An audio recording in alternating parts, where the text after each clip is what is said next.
Hello everyone, how are you? This is Dr. Chavikar. Welcome to my channel Krishna Institute of Education.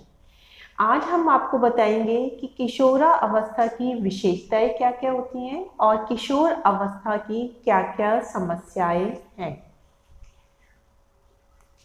सबसे पहले हम बताते हैं किशोर अवस्था। देखिए, आपको पता है विकास की 4 अवस्थाएं हैं: शैशव अवस्था, बाल्य अवस्था, किशोर अवस्था और प्रौढ़ा अवस्था। तो किशोर अवस्था जो है प्रौढ़ा अवस्था और बाल्य अवस्था के बीच का संधि काल कहलाता है, उनके बीच की अवस्था कहलाती है। किशोरा अवस्था जो है, जो लेटिन का वर्ड है एडोलसेंस, इसका हिंदी रूपांतरण है। एडोलसेंस का मतलब होता है परिपक्वता या मैच्योरिटी की तरफ बढ़ना। तो जिस एज में बच्चे में अपनी मैच्योरिटी की तरफ बढ़ते हैं उसी एज को किशोर अवस्था कहते हैं। ये आपकी 13 से लेके 19 वर्ष तक होती है। इसे हम जो है टीन एज भी कहते हैं, क्योंकि आप देखिए 13 से लेके 19 तक आपका हर चीज में क्या लगता है 13, टीन वर्ड आता है 14, 15, 16, 17, 18, 19। 19 के बाद जो है टीन वर्ड खत्म हो जाता है। तो इसीलिए किशोरावस्था को हम टीन एज भी कह के बुलाते हैं।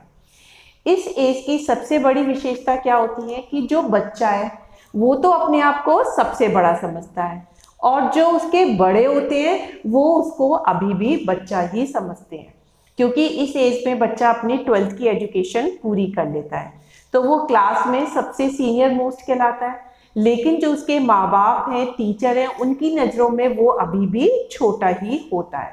तो ये बहुत ही उलझन वाली जो है अवस्था होती है। किशोरावस्था को 3 भागों में बांटा गया है: पूर्व किशोरावस्था, मध्य किशोरावस्था और उत्तर किशोरावस्था। 13 से 14 वर्ष को पूर्व किशोरावस्था कहते हैं, 15 से 17 को मध्य किशोरावस्था कहते हैं, 18 से 19 को उत्तर किशोरावस्था कहते हैं। अब हम देखेंगे इस किशोरावस्था के और उपनाम क्या है।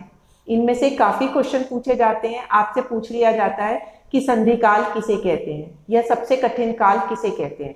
तो आपको इनका लॉजिक पता होना चाहिए कि क्यों कहते हैं, तो आपको रटने की जरूरत नहीं पड़ेगी, आप जो है आराम से बता सकते हैं कि कठिन काल या संधि काल किशोरावस्था का ही एक उपनाम है। सबसे पहला है समस्या अवस्था।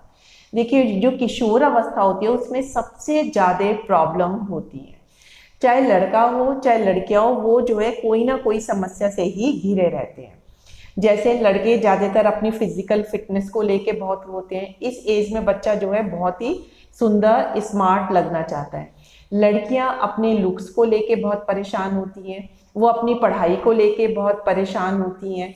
तो इस वक्त जो है कुछ ना कुछ समस्या से जो है बच्चों को लगता है कि हमारे जीवन में कोई ना कोई प्रॉब्लम चल ही रही है, तो इसीलिए इसे समस्या की अवस्था या प्रॉब्लम एज भी कहते हैं।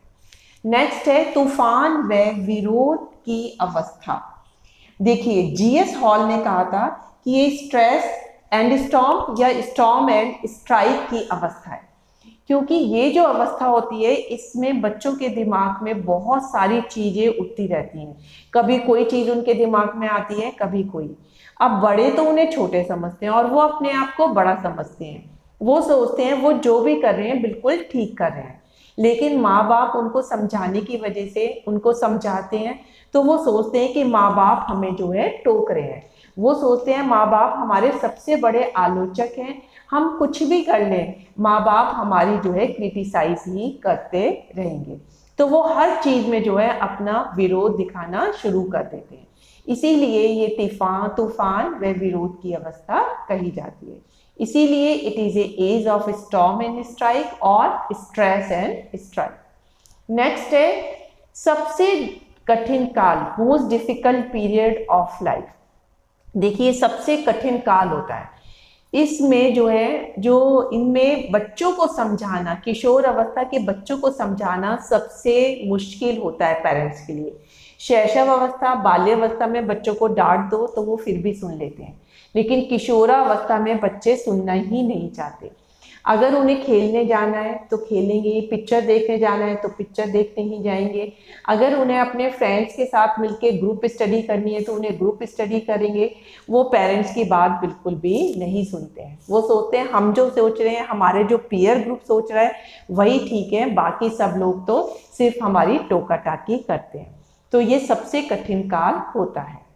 नेक्स्ट है द्रुत एवं तीव्र विकास का काल। इसमें सबसे ज़्यादा रैपिड डेवलपमेंट होता है। डेवलपमेंट हर एक एज में होता है, लेकिन इसमें सबसे ज़्यादा तीव्र विकास होता है, क्योंकि इसमें बच्चा जो है 12th के बाद अब जो है अपने ग्रेजुएशन के कोर्स में करता है, उसकी पर्सनैलिटी बनने लगती है, उसका मानसिक विकास पूरा हो जाता है, उसका शारीरिक विकास पूरा हो जाता है।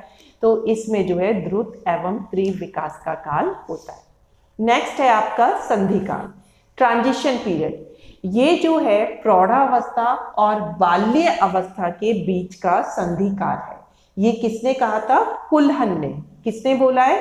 कुल्हन ने कहा है कि किशोरावस्था, बाल्यावस्था और प्रौढ़ावस्था के बीच का संधि काल होता है। नेक्स्ट है परिवर्तन का काल। इस पीरियड में बहुत सारे चेंजेस आते हैं, तो हर बच्चे में चेंजेस आते हैं। कोई बच्चा जो है बहुत ही बहुमुखी बन जाता है, कोई अंतर्मुखी बन जाता है, कोई जो है बहुत कॉन्फिडेंट बन जाता है, किसी बच्चे को डर लगने लगता है, किसी की फिजिकल फिटनेस बहुत अच्छी होती है। तो इसमें जो है और मेंटली में भी उनके मेंटल लेवल में भी बहुत चेंज आते हैं। कोई जो है माँ बाप की बात सुनता है, कोई नहीं सुनता है, कोई अपने फ्रेंड्स के साथ रहना पसंद करता है, कोई नहीं करता है। तो ये परिवर्तन का काल होता है, तो इसीलिए इसे पीरियड ऑफ चेंज भी कहा जाता है। नेक्स्ट है किशोरावस्था की प्रमुख विशेषताएं। देखिए इसमें बच्चों का जो है पूरा शारीरिक विकास हो जाता है। अब उनके जितने भी अंग होते हैं वो पूरी तरह से पूर्ण डेवलपमेंट हो जाता है। लड़कों के तो जो है आपके दाढ़ी मूछें भी आने लगती हैं और उनके सारे अंगों में भी जो है उनका पूरा डेवलपमेंट हो जाता है। नेक्स्ट है मानसिक विकास। इस एज में बच्चों का जो है पूरी तरीके से मेंटल डेवलपमेंट हो जाता है। अब वो उनकी मेमोरी पावर बहुत बढ़ जाती है, वो जो है हर चीज़ को याद रख सकते हैं, वो भूतकाल की चीज़ें भी याद रख सकते हैं, वो अपने फ्यूचर को भी एनालिसिस कर सकते हैं कि हमारे काम का हमारे फ्यूचर पे क्या फ़र्क पड़ेगा। तो इस वक्त जो है उनका मानसिक विकास जो है बहुत तेज़ी से होता है। नेक्स्ट है सामाजिक विकास। देखिए बाल्य अवस्था में बच्चा जो है सामाजिक जीवन में प्रवेश करता है, वो स्कूल के बच्चों से बोलता है, तो उसमें सामुदायिकता की भावना का विकास होता है। लेकिन किशोर अवस्था में तो ये पूर्ण गति से होता है। अब बच्चे का ज़्यादातर जो टाइम है वो बाहर ही बीतता है, वो अपने पीयर ग्रुप से मिलता है, वो अपने स्कूल में जाता है, वो अपने रिलेटिव के जाता है, तो उसके बहुत सारे अलग अलग तरह के जो है ग्रुप बन जाते हैं, तो इसलिए उसका सामाजिक विकास सबसे ज़्यादा होता है। नेक्स्ट है भाषाई विकास। इस वक्त उसका लैंग्वेज का डेवलपमेंट बहुत अच्छा होता है। वो जो भी लैंग्वेज सीख रहा है उसमें उसे बोलना जाता है, चाहे वो इंग्लिश हो, हिंदी हो, तमिल हो, कोई भी लैंग्वेज हो, उसको जो है वोकैबुलरी उसकी काफ़ी अच्छी हो जाती है, उसको शब्दों का ज्ञान भी होने लगता है। नेक्स्ट है विद्रोह की भावना। ये विद्रोह की भावना किशोरावस्था में सबसे ज़्यादा होती है। वो हर चीज़ पे विद्रोह करता है, क्योंकि किशोर अवस्था में बच्चा सोचता है कि मैं जो कर रहा हूँ वो ठीक है, मेरे माता पिता, मेरे टीचर, मेरे बड़े सब मेरे आलोचक हैं, मैं ठीक चीज़ करता हूँ और वो मेरी चीज़ों को गलत करते हैं, वो मेरी मन की बात ही नहीं समझते। अब जो लड़कियां हैं वो सोचती हैं लड़कों को तो इतनी फ्रीडम है, वो तो रात के 8 बजे भी आ सकते हैं और हमें नहीं आने दिया जाता, तो उनमें विद्रोह की भावना हो जाती है। वो सोचती है कि हमें तो अपनी फ्रेंड के घर जाके ही पढ़ना है, माँ बाप कहते हैं घर पे पढ़ लो, तो वो विद्रोह की भावना आ जाती है। तो इसमें देखिए हर चीज़ में बच्चा जो है रिवॉल्ट करना शुरू कर देता है। नेक्स्ट है रुचियों में परिवर्तन। इसमें बच्चों के इंटरेस्ट में बहुत चेंजेस होते हैं। जैसे जैसे उसकी एज बढ़ती है उसकी रुचियों में परिवर्तन आने लगते हैं। बच्चे को गाना गाना अच्छा लगने लगता है, डांस करना अच्छा लगने लगता है, किसी को खेलना बहुत पसंद आने लगता है, तो कभी कोई रुचि कभी कोई रुचि, तो उसकी रुचियों में बहुत परिवर्तन आते हैं। नेक्स्ट है आपका सेक्सुअल इंटरेस्ट। इस वाली एज में बच्चों को अपोजिट सेक्स के प्रति काफ़ी जो है अट्रैक्शन होता है, इसलिए लड़कियां जो हैं अब लड़कों को फ्रेंड बनाती हैं और लड़के लड़कियों को फ्रेंड बनाते हैं। तो इसमें जो है फ्रेंडशिप की फीलिंग जो है बहुत ज़्यादा आने लगती है। नेक्स्ट है अपराध प्रवृत्ति का विकास। इसमें अगर बच्चे को प्रॉपर गाइडेंस ना मिले तो वो विद्रोह करने लगता है, और अगर उसकी विद्रोह को ठीक तरीके से जो है डील नहीं किया जाए तो उनमें बहुत नेगेटिव फीलिंग आने लगती है। तो कभी कभी गलत शिक्षा मिलने पर, गलत संगति मिलने पर वो जो है अपराधी प्रवृत्ति की तरफ जो है जाने लगते हैं। तो इस एज में बच्चे में जो है अपराध प्रवृत्ति का भी विकास होता है। तो ये बहुत ही जो है इम्पॉर्टेंट वीडियो थी। इसमें बताया गया है कि किशोरावस्था की जो है प्रमुख विशेषताएं क्या क्या हैं और कैसे होती हैं। अब इसमें एक और बहुत इम्पॉर्टेंट टॉपिक है कि किशोरावस्था की समस्याएं क्या हैं। ये बहुत बार आपसे क्वेश्चन पूछा जाता है, क्योंकि सबसे ज़्यादा प्रॉब्लम जो है किशोरावस्था में ही आती है। देखिए, सबसे पहली तो है शारीरिक समस्या। इसमें क्या होता है, बच्चे का जो शरीर में जो है पूर्ण विकसित हो जाता है। तो कोई बच्चा लंबा होता है, कोई बच्चा जो है शॉर्ट हाइटेड का होता है, कोई बहुत पतला हो जाता है, कोई बाहर का खाना बहुत खाता है तो वो मोटा हो जाता है। तो इसमें बच्चे जो है अपनी शारीरिक फिटनेस को लेके बहुत सजग रहते हैं। तो जो थोड़े शॉर्ट हाइटेड होते हैं वो अपनी लंबाई बढ़ाना चाहते हैं, बहुत से जो है पतला होना चाहते हैं, लड़कियों के चेहरे पे पिंपल्स आने लगते हैं। तो उन्हें इस तरह की समस्याएं बहुत ज़्यादा होने लगती हैं। नेक्स्ट है मानसिक समस्याएं। इस वक्त जो है बच्चों को जो है मेंटल प्रॉब्लम बहुत होती है, वो बहुत स्ट्रेस में आने लगती हैं। लड़कियां अपने लुक्स के लिए बहुत ज़्यादा कॉन्शियस होती हैं। अगर उनको पिंपल्स हो जाते हैं, उनके बाल लंबे नहीं हैं, या वो मतलब वो सोचती हैं हम ज़्यादा मोटे हैं, हम पतले नहीं हैं, तो मोटे लोग पतले होना चाहते हैं, पतले लोग मोटा होना चाहते हैं। इस तरह की उनको मेंटल प्रॉब्लम बहुत ज़्यादा आने लगती हैं। वो पढ़ाई में भी होशियार होना चाहती हैं, वो सबसे एप्रिसिएशन भी चाहती हैं। तो धीरे धीरे ये प्रॉब्लम कुछ नहीं होती, लेकिन वो किशोरावस्था में उन्हें ये प्रॉब्लम बहुत ज़्यादा लगने लगती है। नेक्स्ट है आपका सामाजिक समस्याएं। इस वक्त जो होता है वो लड़कियों में जो है या लड़कों में अपोजिट सेक्स के प्रति बहुत ज़्यादा अट्रैक्शन होता है। तो लड़कियां जो है अपनी आयु के लड़कों के साथ जो है फ्रेंडशिप रखना चाहती हैं, लेकिन हमारा समाज उसे अलाउ नहीं करता, पेरेंट्स उन्हें टोकते हैं, तो जिससे जो है वो जो है बहुत स्ट्रेस में रहने लगती हैं। नेक्स्ट है विद्रोह की भावना। ये तो किशोरावस्था की सबसे बड़ी प्रॉब्लम है। बच्चे सोचते हैं कि हम बड़े हो गए हैं, और बड़े सोचते हैं अभी तो वो छोटे हैं, उन्हें पता ही नहीं उनके लिए क्या अच्छा है क्या बुरा है। तो वो उन्हें हर चीज़ में टोकते हैं, और इसीलिए बच्चे उनको कोई चीज़ बताना पसंद नहीं करते। वो अपनी सारी फीलिंग जो है अपने दोस्तों के साथ ही शेयर करते हैं। उनमें विद्रोह की भावना बहुत ज़्यादा रहती है।